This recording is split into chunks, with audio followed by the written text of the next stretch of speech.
Class 7th मैं आपको फिर से अच्छे से वर्णमाला के बारे में बताऊंगी।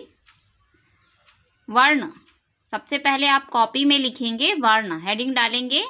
वर्ण भाषा की सबसे छोटी इकाई होती है और उसके ठीक नीचे लिखेंगे ध्वनि का वह लघुत्तम अंश जो अखंडित हो वर्ण कहलाता है।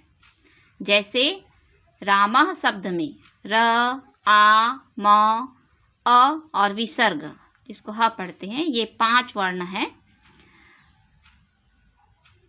ठीक है।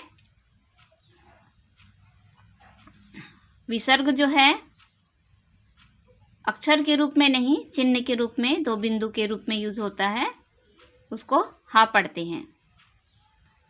इसको आपको कॉपी में लिखना है।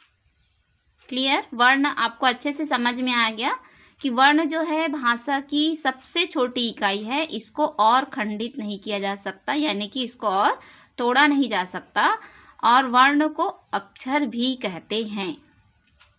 क्लियर? नेक्स्ट है वर्णमाला। क्या है? वर्णमाला। वर्णमाला किसे कहेंगे? वर्णों के क्रमबद्ध एवं व्यवस्थित समूह को वर्णमाला कहते हैं। आप वर्णमाला देखे ही हो, वो किस क्रम में व्यवस्थित रूप से है, अ, आ, ई, उ।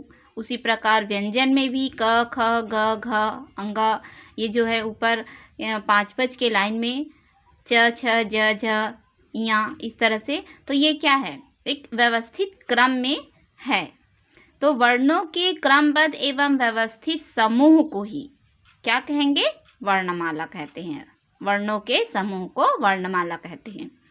परिभाषा में आप इस प्रकार लिखेंगे कि वर्णों के क्रमबद्ध एवं व्यवस्थित समूह को वर्णमाला कहते हैं। नीचे लाइन, वर्णमाला को 2 भागों में बांटा गया है। कितने भागों में? 2 भागों में। तो यहाँ देखिए वर्णमाला इस तरह से बनाई हूं मैं। वर्णमाला कितने भागों में बांटा गया है? 2 भागों में। स्वर जिसको अच भी कहते हैं और दूसरा व्यंजन जिसको हल भी कहते हैं। यहाँ तक समझ आया? ठीक है। पहला हेडिंग हमारा क्या है? वर्ण। दूसरा हेडिंग क्या है? वर्णमाला। तीसरा आप इस प्रकार से वर्णमाला के बारे में बनाएंगे।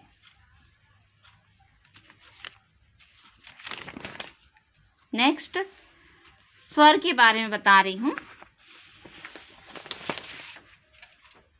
स्वर जिन वर्णों के उच्चारण में किसी अन्य वर्ण की सहायता की आवश्यकता नहीं होती, वे वर्ण स्वर कहलाते हैं। यानी कि स्वर अक्षर का जब हम उच्चारण करते हैं तो कोई और अक्षर उसमें शामिल नहीं होता है, केवल एक ही अक्षर रहता है। अ, आ, ई, उ, इस प्रकार से ये क्या है? स्वर है, और ये स्वतंत्र रूप में होता है। संस्कृत भाषा में कुल 13 स्वर होते हैं। कितने स्वर होते हैं? 13 स्वर। उसी प्रकार नेक्स्ट देखिए, स्वरों को डिवाइड किया गया है कितने भागों में? आपके बुक में बताया गया है। कितने भागों में डिवाइड किया गया है? 2 भागों में। लेकिन मैं यहाँ पर आपको संयुक्त भाग बता रही हूँ, है ना? किस प्रकार से संयुक्त है वो आगे बता रही हूँ। ये देखिए, ठीक है। इसको 3 भागों में भी डिवाइड कर सकते हैं। स्वर, पहला ह्रस्व स्वर, उसमें कौन कौन से आते हैं? आ, ई, उ, री और री। ली, लरी, ला में ऋषि की मात्रा, लरी। उसके बाद दीर्घ स्वर आ, ई, उ, री। और उसके बाद संयुक्त स्वर ए, ऐ, ओ, औ। इसमें 2 स्वर मिलकर एक स्वर बनते हैं। जैसे अ, धन, ई। अ प्लस ई क्या बना? ए। अ प्लस ए मिलकर क्या बना? ऐ। और अ प्लस उ मिलकर क्या बना? ओ। अ प्लस ओ मिलकर औ बनता है। तो ये है संयुक्त स्वर। क्लियर? इसके साथ जैसे री और री जो स्वर का प्रयोग है वो प्राचीन काल में होता था। ये संस्कृत के जो शब्द हैं अभी वर्तमान में बहुत ही कम आपको देखने को मिलेंगे। यहाँ नेक्स्ट आगे बता रही हूँ, अयोगवाह। 2 अयोगवाह होते हैं। ये ना तो स्वर होते हैं और ना ही व्यंजन। ना तो ये स्वर में शामिल है और ना ही व्यंजन में, इसलिए इन्हें केवल चिन्हों द्वारा प्रदर्शित किया जाता है।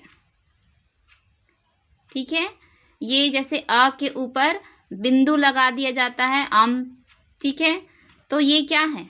स्वर है, अनुस्वार है। अयोगवाह को 2 भागों में डिवाइड किया गया है। इन्हें चिन्हों से प्रदर्शित किया जाता है। अयोगवाह को 2 भागों में डिवाइड किया गया है। एग्जाम्पल यहाँ दिया हुआ है अनुस्वार का, संज्ञा, संकल्प और विसर्ग को भी उदाहरण दिया गया है। प्रायः, प्रातः, पुनः, इसमें 2 बिंदु लगा है तो ये विसर्ग है। जैसे अम में ऊपर बिंदु लगता है और अहा में पीछे बिंदु लगता है, तो अम, अहा, ये 2 अयोग वाह है।